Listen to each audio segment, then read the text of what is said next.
Қазақстанда 2015 жылдан бастап орта білім беру мазмұнын жаңарту үрдісі басталды. Осыған байланысты ұстаздар алдында оқытудың әдіс-тәсілдерін үнемі жаңартып отыру және технологияларды меңгеру, оны тиімді қолдана білу міндеттері тұрды.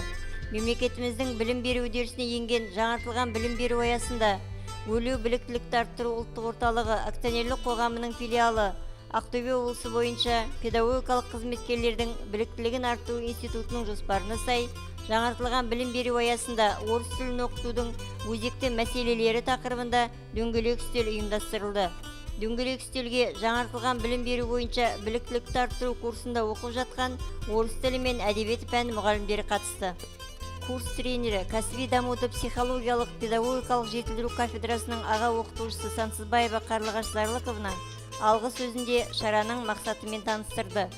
Алға қаласының нөмір 3 қазақ орта мектебінің орыс тілі мен әдебиет пәні мұғалімі Жаукен Дания Жаметқызы ассоциациялар психологиялық тренингін өткізді.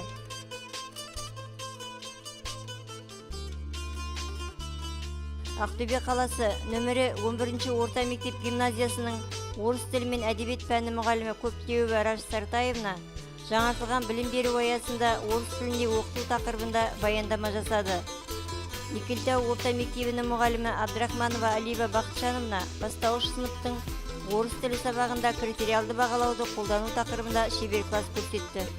Ақтөбе қаласының нөмірі 45 орта мектебінің мұғалімдері Нұрмағамбетова Шарипа Тынашевна мен Табулдинова Ақгүл Мұратбаевна өткізген тренинг орыс тілі мен әдебиеті пәні бойынша жаңартылған білім бағдарламасының құрылымын, мазмұнын, мақсатын, міндеттерін талдап, орта білім беру жүйесіне жаңашылдық енгізудің маңыздылығы туралы пікір алмасуға мүмкіндік берді.